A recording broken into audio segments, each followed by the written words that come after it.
Salut, salut à tous.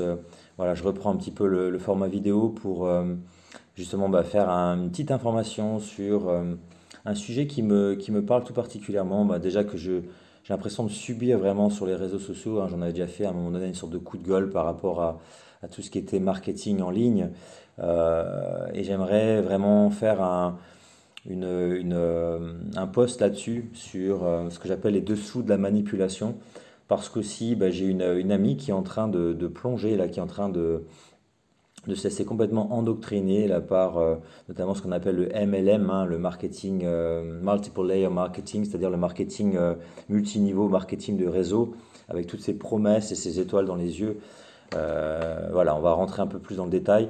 Et donc, ça m'a poussé à faire ces recherches là, en tant que psychopraticien aussi, hein, tout ce qui est ingénierie sociale, ça m'intéresse tout à fait particulièrement parce que c'est des ressorts, des rouages qui sont utilisés vraiment de manière, on s'en cache plus, quoi, hein. Même si, encore une fois, voilà, ça demande quand même d'avoir des informations précises pour le voir. C'est ce qu'on va faire aujourd'hui. Voilà, c'est mon intention dans cette vidéo, c'est de vous donner des clés de lecture sur des techniques très très couramment utilisées pour manipuler et déclencher des comportements, notamment d'achat, hein. On somme d'être con, hein, consommateur. Voilà. Donc, alors, qu'est-ce que c'est ce dessous de la manipulation? Donc, premièrement, qu'est-ce que j'entends par manipulation?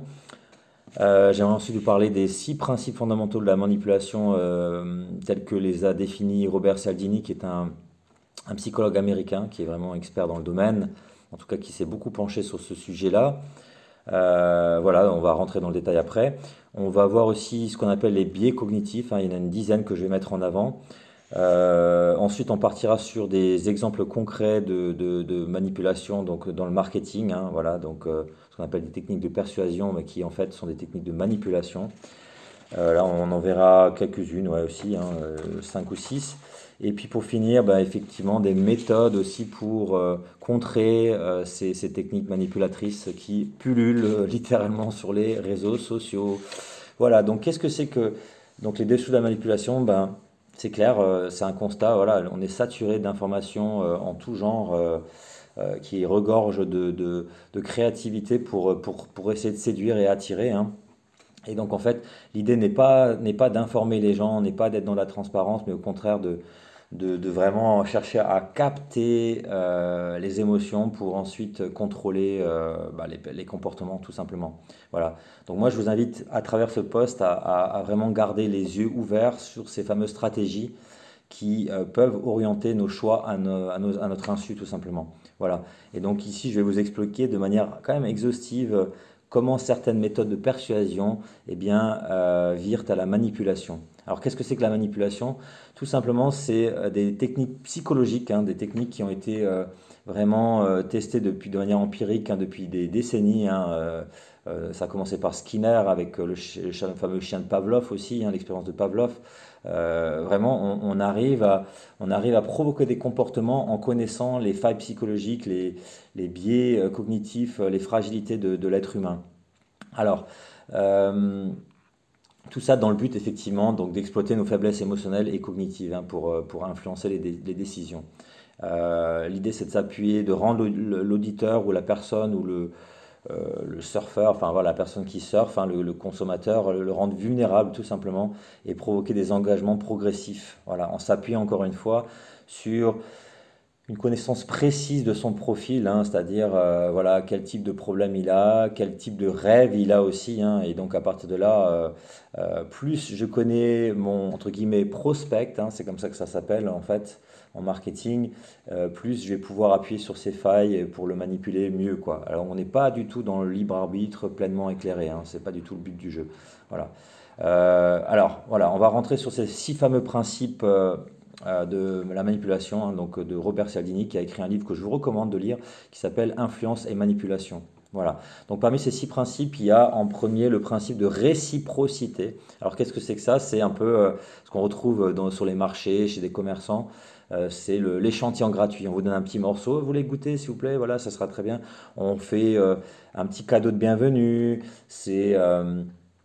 C'est un petit avantage au départ, un petit livret PDF, euh, une petite information, une petite formation, mini-formation. On trouve ça plein hein, sur voilà, en faire une petite réunion d'information aussi. Tout ça, ça crée ce qu'on appelle une dette psychologique avec une obligation de quasi automatique de rendre l'autre personne redevable, tout simplement.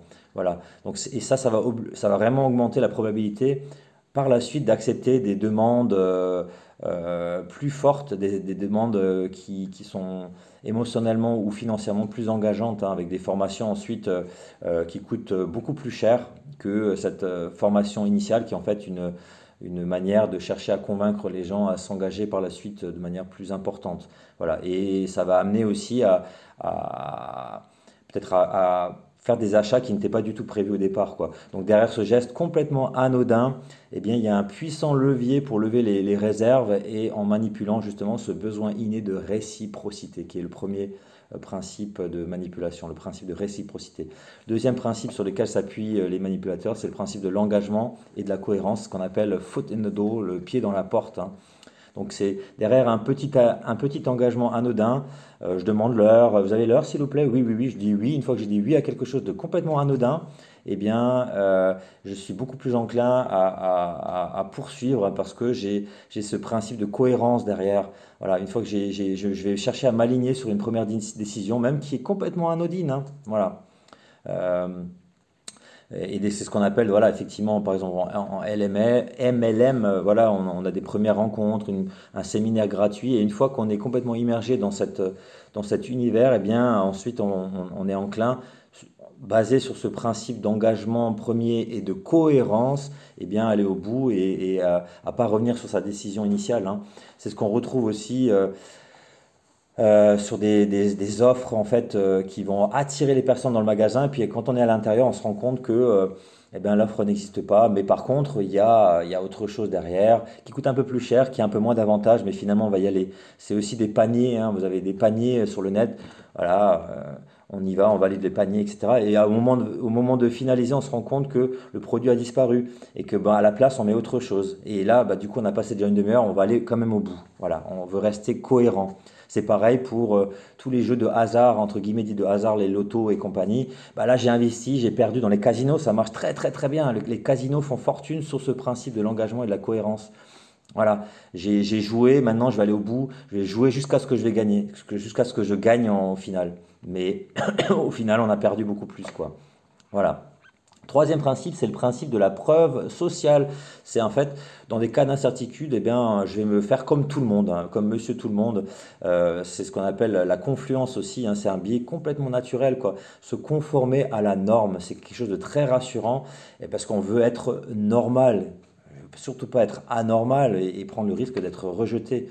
Donc voilà, ça c'est le principe de la preuve sociale, c'est allègrement utilisé, hein, notamment au travers aussi de témoignages. Beaucoup d'autres l'ont fait, beaucoup d'autres ont réussi grâce à l'opportunité proposée.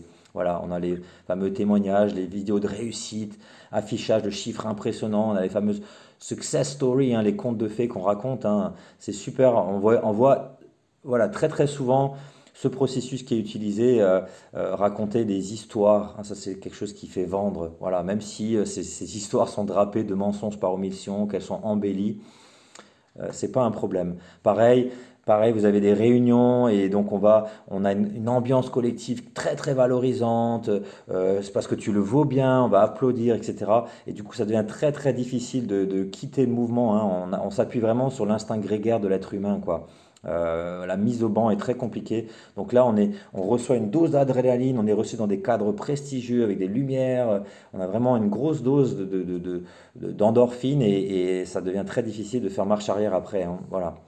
Quatrième principe, c'est le principe de la sympathie, de l'affection. Donc là, c'est ce qu'on appelle le renforcement par la similitude. C'est-à-dire qu'on est beaucoup plus enclin à adhérer à des personnes qui nous ressemblent, des personnes avec qui on partage des intérêts communs, des personnes qui vont aussi nous complimenter et donc qui vont ensuite susciter notre admiration. Voilà, ça c'est le quatrième point, hein. Donc voilà, c'est un peu plus subtil, mais c'est quand même présent. Le cinquième point, c'est le principe de l'autorité. Alors là, ça c'est le top, hein. On a vu ça à fond dans l'épisode de la gestion du Covid et tous les plateaux de télé regorgent de ces fameux experts, quoi, hein, auxquels l'être humain, entre guillemets, normal, va se soumettre de manière quasi automatique, quoi. Donc c'est les figures d'autorité, c'est les fameux experts, c'est les fameuses institutions reconnues, c'est aussi les signes extérieurs comme les uniformes, les statuts, les titres. Ouais, c'est le spécialiste. Donc là, si c'est le spécialiste, un expert ne peut pas se tromper, n'est-ce pas? Voilà. Mais on voit aussi ça dans le MLM, hein, avec les influenceurs, les menteurs, j'aime bien dire ça, un peu charismatiques, les stars, les animateurs télé, voilà, qui ont vraiment un poids énormissime. Voilà, c'est clair. Sixième point, c'est le principe de la rareté, voilà, qui est créé artificiellement, bien évidemment, hein. Un produit rare, eh bien, il amène à se précipiter. Voilà, on crée artificiellement de la rareté, de la quantité limitée et accessible en plus sur une durée restreinte. Alors là, tout de suite, c'est le top pour booster l'instinct de compétition et les réactions impulsives. Voilà, on a vraiment peur de manquer une opportunité et ça crée automatiquement un sentiment d'urgence avec une incitation à une décision rapide. Voilà, et ça, c'est vraiment, c'est un levier qui là aussi est utilisé de manière partout, quoi. Ouvrez les yeux, vous voyez, quoi. Offre exclusive pour les 10 premiers inscrits. Allez-y, foncez tête baissée et faites-vous entuber, quoi. C'est un peu ça le principe, quoi. Prenez le temps. Voilà. Et toutes ces techniques s'appuient en fait sur ce qu'on appelle des biais cognitifs, souvent inconscients, hein. Ce sont des raccourcis mentaux qu'utilise le cerveau pour traiter l'information rapidement. Alors c'est quoi ces biais? On a le biais de confirmation aussi. Là aussi, ce sont des failles du cerveau humain, hein, et les manipulateurs, les marketeurs, etc., s'appuient justement sur ces biais cognitifs, hein, sur ces fragilités, sur ces failles du cerveau pour s'y engouffrer avec les 6 techniques que je viens d'énumérer. Donc, c'est quoi ces fameuses failles, hein? On a le biais de confirmation, c'est-à-dire que les personnes vont naturellement chercher à retenir uniquement les informations qui confirment leurs croyances ou les hypothèses préexistantes. Voilà, tout en écartant à ce moment-là ou minimisant les éléments qui contredisent. Voilà, tout ça c'est pour vraiment ne pas sortir de ses propres croyances. Voilà, et ça c'est des techniques qui sont utilisées de manière subliminale, enfin en tout cas par tout ce qu'on appelle les fameux algorithmes, hein, voilà. L'objectif étant de rester le plus longtemps possible sur les réseaux sociaux pour pouvoir, comme disait à l'époque Bouygues, vendre des parts de cerveau à Coca-Cola parce qu'on est détendu et du coup on peut balancer les pubs derrière. Voilà, c'est les algorithmes, mais aussi ça s'appelle aussi des bulles de filtre, tout simplement. Donc ce fameux biais de confirmation. On a aussi le biais de disponibilité. Ça, c'est l'appareil. Alors là, c'est les chaînes d'infos en continu qui balancent plein d'infos, notamment ce qu'on appelle des peurs induites, hein. C'est-à-dire que des informations récentes, marquantes et émotionnellement intenses, comme par exemple des reportages sur des accidents, des événements dramatiques, violents, tragiques, eh bien, vont complètement fausser notre jugement en nous donnant l'impression que ces informations-là, que ces faits-là, eh bien, ils sont beaucoup plus importants qu'ils ne sont réellement, quoi. C'est voilà, par exemple pour un accident d'avion, on met des images de voilà, la tragédie, c'est répété, répété, et donc on a l'impression de croire que ces accidents d'avion, même si statistiquement ils sont moins importants que des accidents de voiture, eh bien, voilà, ça marque les esprits. Et c'est pareil pour des infos en continu qui montrent je sais pas moi, un flot continu de migrants, qui montre la mamie qui se fait agresser, qui se fait voler son sac, voilà, toujours quand il y a du sang, du sexe, des scandales, ça fait vendre de l'audimat et en même temps ça influence aussi les décisions politiques, hein, notamment en matière de sécurité. Et c'est comme ça qu'on bascule dans une société autoritaire, tout simplement avec de contrôles massifs via notamment les nouvelles technologies. Et les gens adhèrent complètement à ça. Manipulation totale. Voilà. Biais ensuite d'ancrage, donc ça c'est important aussi, c'est l'arnaque des soldes en fait, les fausses bonnes affaires quoi. C'est-à-dire que le biais d'ancrage, le prix initial qui est mis va rester la référence. Donc dans les soldes, ça se passe comme ça souvent, on part d'un prix, on augmente avant les soldes le prix. Et après, on va dire, ce prix, il est baissé de 25%, voire de 50% deuxième solde, deuxième démarque. et la personne se dit waouh, j'ai fait une affaire, alors qu'en fait bah, le prix initial c'est un prix complètement factice qui reste le prix d'ancrage quoi, sur lequel toutes les négociations vont pouvoir s'appuyer. C'est valable pour des négociations salariales, c'est valable pour plein d'autres choses quoi. Voilà. Quatrième biais, c'est l'effet d'halo, de halo, H-A-L-O, hein, c'est pas halo halo, hein. En fait, cet effet d'halo, c'est tout simplement l'habit fait le moine. En fait, les premières impressions sont les impressions qui vont rester marquantes, là encore une fois. D'où l'importance de l'emballage, de l'habillage, avec le packaging, hein, ce qu'on appelle le packaging, les offres premium, enfin ce genre de choses, hein, les tunnels de vente bien présentés, les paillettes, enfin tout, voilà, l'habillage est super important pour faire l'impression, voilà, pour impressionner.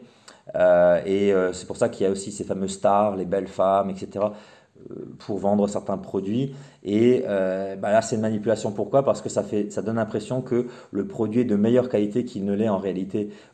Et par exemple, par rapport à une personne qui présente très très bien pour un entretien d'embauche ou ce genre de choses, eh bien, ça donne l'impression que la personne est plus compétente qu'elle ne l'est en réalité, hein, ou en tout cas qu'elle va être compétente ensuite. Une fois que la première impression est positive, on a l'impression que la personne est digne de confiance et qu'elle va être compétente dans tous les domaines. Voilà. Le cinquième point, c'est le biais d'optimisme et le biais de négativité. Alors le biais d'optimisme, c'est un peu, moi, ça m'arrivera jamais, moi, non, non, il n'y a aucune chance que ça m'arrive, ça, ce qui amène une certaine forme d'insouciance, hein. Et l'inverse total étant, ça n'arrive pas qu'aux autres, en fait. Merde, je croyais que ça n'arriverait jamais.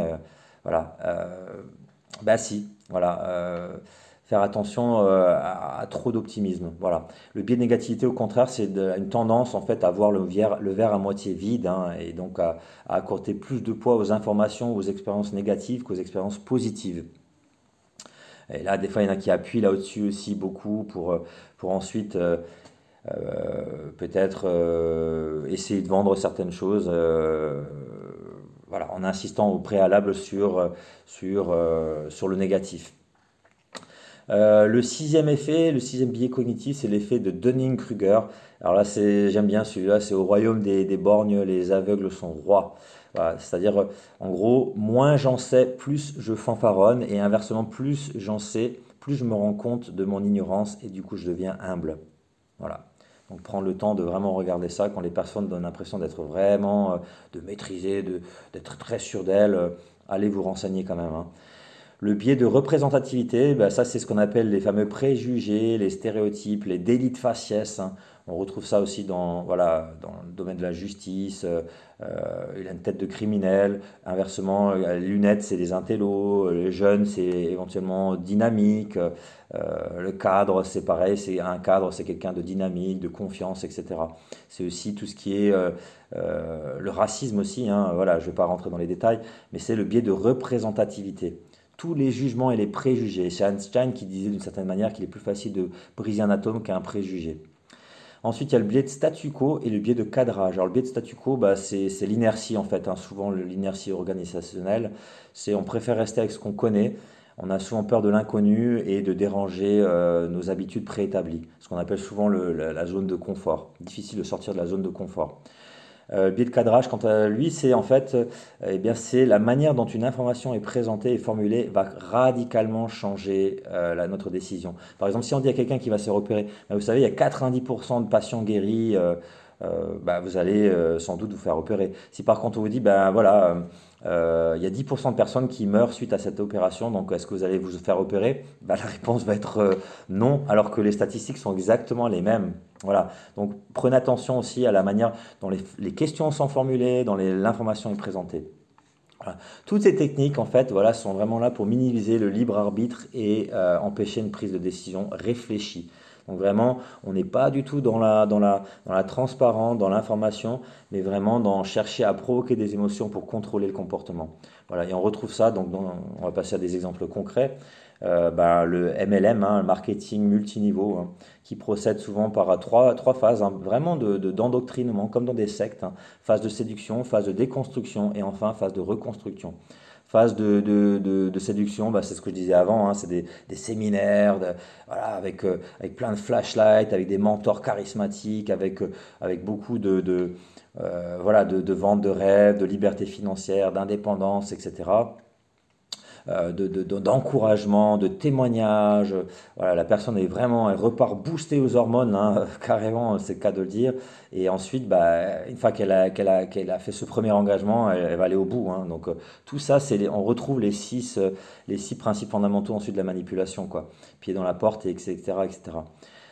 Ensuite, la phase de déconstruction, bah, il y a un discours critique. On va chercher à briser toutes les habitudes de la personne, les croyances. On va critiquer les modèles, par exemple, de travail traditionnels, semer le doute aussi sur toutes les constructions sociétales, pour ensuite, une fois que la personne a été déconstruite, eh bien, on va faire intégrer justement, on va utiliser justement des mentors, des personnes charismatiques, des experts pour reprogrammer la personne, hein, ou voilà, proposer le produit miracle ou la formation miracle qui va résoudre tous les problèmes, quoi, tout simplement.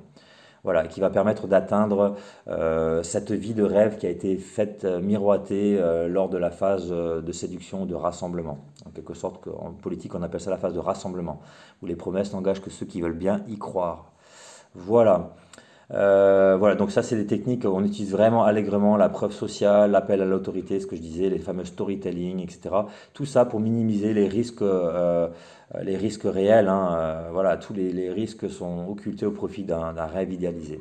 Voilà, on retrouve aussi des manipulations dans des campagnes digitales, d'e-commerce, avec beaucoup le piège de la rareté, de l'urgence, mais carrément, je dirais, les six techniques, hein, l'engagement, la cohérence, pied dans la porte, donc sympathie, affection, autorité, expertise réciproque, hein, avec les offres initiales.